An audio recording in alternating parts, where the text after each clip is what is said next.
Daily exams നമ്മൾ പഠിച്ചു കഴിഞ്ഞ് ഉടനെ ചെയ്യുമ്പോൾ നമുക്ക് ചിലപ്പോൾ നമ്മളിപ്പോൾ കേട്ടത് കൊണ്ട് കിട്ടുമായിരുന്നു. പക്ഷെ പിന്നീട് അത് വീക്ക്ലി എക്സാംസുമായിട്ടും മന്ത്ലി എക്സാംസുമായിട്ട് വരുമ്പോഴേ നമ്മൾ എവിടെയൊക്കെയാണ് നല്ലൊരു നിലയിലെത്തുവാൻ ഞങ്ങൾ ആത്മാർത്ഥമായി പ്രാർത്ഥിച്ചു.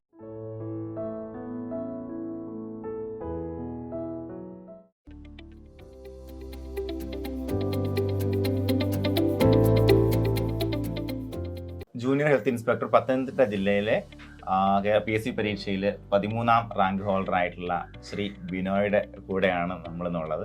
നിങ്ങളോട് പഠനാനുഭവങ്ങൾ പങ്കുവയ്ക്കാൻ വേണ്ടിയിട്ട് തന്നെയാണ് നമ്മൾ വന്നിരിക്കുന്നത് അല്ലേ ബിനോയ്? എന്തായാലും കൺഗ്രാറ്റ്സ്, 13ാം റാങ്ക് നേടിക്കൊണ്ട് നമുക്ക് ജോലി ഉറപ്പിക്കാൻ പറ്റുന്ന ഒരു റാങ്കാണ് 13ാം റാങ്ക് എന്ന് പറയുമ്പോൾ. ഓഫ് കോഴ്സ് അപ്പോൾ എത്ര 70 പേരുടെ റാങ്ക് ലിസ്റ്റ് വന്നിരിക്കുന്നത് അല്ലേ? 70 പേരുടെ റാങ്ക് ലിസ്റ്റ് 13ാം റാങ്ക് ഹോൾഡറാണ്.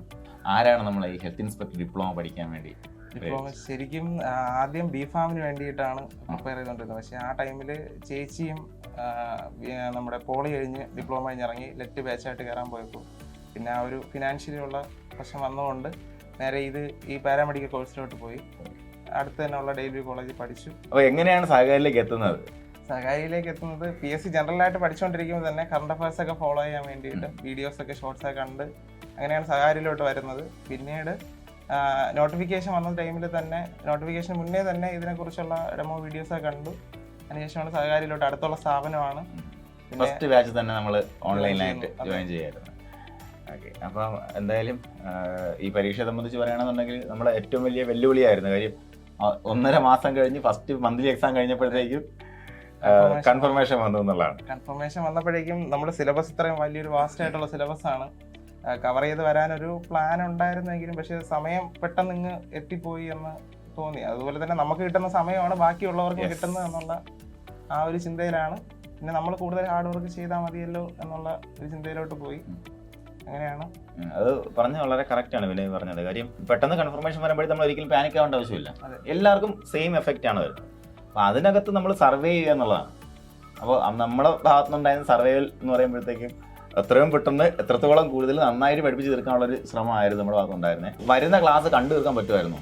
വരുന്ന ക്ലാസ് ഡെയിലി ആയിട്ടുള്ളത് കണ്ടു തീർക്കാം. പക്ഷേ അത് പഠിക്കുന്നതോടൊപ്പം തന്നെ അതിൻ്റെ കൂടെയുള്ള കാര്യങ്ങളും പിന്നെ റിവൈസ് ചെയ്ത് പോകുന്നുള്ളതുകൊണ്ട് പക്ഷേ കണ്ടു തീർക്കാൻ പറ്റുന്ന ആ ഒരു റിക്വയർമെന്റ് നമുക്ക് കിട്ടുന്നുണ്ടായിരുന്നു. ഡെയിലി എക്സാംസ് നമ്മൾ പഠിച്ചു കഴിഞ്ഞ് ഉടനെ ചെയ്യുമ്പോൾ നമുക്ക് ചിലപ്പോൾ നമ്മളിപ്പോൾ കേട്ടത് കൊണ്ട് കിട്ടുമായിരുന്നു. പക്ഷെ പിന്നീട് അത് വീക്ക്ലി എക്സാംസുമായിട്ടും മന്ത്ലി എക്സാംസുമായിട്ട് വരുമ്പോഴേ നമ്മൾ എവിടെയൊക്കെയാണ് പോകുന്നതെന്ന് പിന്നീട് മനസ്സിലാക്കാൻ മറന്നു പോകും.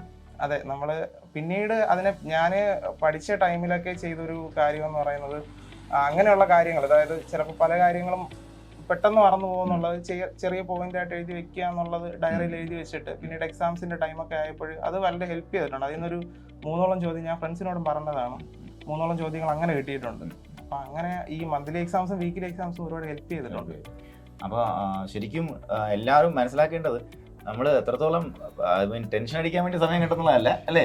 ചിലപ്പോൾ പരീക്ഷ പാടായിരിക്കും. പഠിച്ചൊരു കുട്ടിയെ സംബന്ധിച്ചിടത്തോളം പാടായാലും എളുപ്പമായാലും പ്രശ്നമില്ല എന്നുള്ളതാണ് അല്ലേ? പാടാകുമ്പോഴത്തേക്കും കട്ട് ഓഫ് അതിനനുസരിച്ച് കുറഞ്ഞു വരും. അപ്പോൾ അങ്ങനെയുള്ള ആവശ്യമില്ലാത്ത ടെൻഷൻ എല്ലാം നമ്മൾ ഒഴിവാക്കിക്കൊണ്ട് തന്നെ മുന്നോട്ട് പോവുക. പിന്നെ ഏറ്റവും കൂടുതൽ നമ്മളെ സപ്പോർട്ട് ചെയ്തവരാണ്? സപ്പോർട്ട് ചെയ്തത് വീട്ടുകാർ തന്നെയാണ്. കാരണം ഞാൻ അധികം അങ്ങനെ പുറത്ത് ജോലിക്കൊന്നും പോവാതെയൊക്കെ പോവായിരുന്നു, ഇവരറിയാതെയൊക്കെ പോവായിരുന്നു കാറ്ററിങ്ങിനൊക്കെ. പപ്പയ്ക്ക് അറിയാവുന്നതൊക്കെയാണ്. പിന്നെ പപ്പ ഇങ്ങനെ ഒരു ചർച്ച് ഫീൽഡാണ്, പാസ്റ്ററാണ്. പിന്നെ അതോടൊപ്പം കൂലിപ്പണിക്ക് പോകുന്നുണ്ട്. അപ്പം അങ്ങനെയൊക്കെ ആകുമ്പോൾ അമ്മ വീട്ടു ജോലിക്കൊക്കെ പോയിരുന്നു ആ ടൈമിൽ. ചേച്ചിക്കും ആ ടൈമിൽ കോവിഡൊക്കെ ആയപ്പോഴും ജോലിയിലോട്ട് കയറാനുള്ള ടൈമായിരുന്നു. ഇന്റർവ്യൂസ് ഒക്കെ അറ്റൻഡ് ചെയ്തെങ്കിൽ ആ ഒരു ടൈം കോവിഡിന്റെ ടൈമിലാണ് ഈ ഒരു കോഴ്സിന്റെ പ്രശ്നം വന്നത്. പക്ഷേ പിന്നീട് അത് കഴിഞ്ഞ് കയറി വന്നപ്പോൾ എന്തായാലും ഈ ഒരു നോട്ടിഫിക്കേഷൻ അതിന് മുന്നേ തന്നെ CPO അച്ചീവ് ചെയ്യാൻ പറ്റി. പക്ഷേ അത് ഫിസിക്കലി പോയതോടെ ഒത്തിരി ഡൗൺ ആയിപ്പോയി. എന്നിട്ടും അതിനുശേഷം എനിക്ക് 50 ദിവസം കിട്ടിയായിരുന്നു. അതിലൊരു 30-35 ദിവസം കഷ്ടപ്പെട്ടു ശരിക്കും. അതുകൊണ്ട് തന്നെയാണ് സഹകാരി ഉറപ്പായിട്ട് ഹെൽപ്പ് ചെയ്തിട്ടുണ്ട്. അത് തന്നെയാണ്. അത് മറ്റൊരു പോയിന്റ് കൂടെ നിങ്ങൾ ഒന്ന് ശ്രദ്ധിക്കേണ്ടത്, CPOയിൽ നല്ലൊരു റാങ്ക് ഉറപ്പിച്ച ആളാണല്ലേ?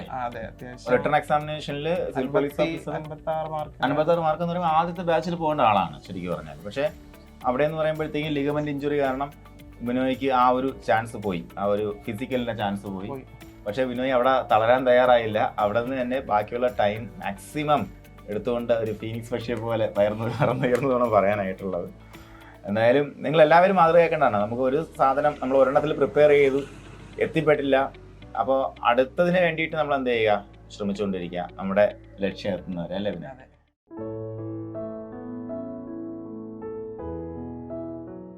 ഇത്രയും ഒരു സ്ഥാനത്തെത്തുവാൻ ദൈവമാണ് സഹായിച്ചത്.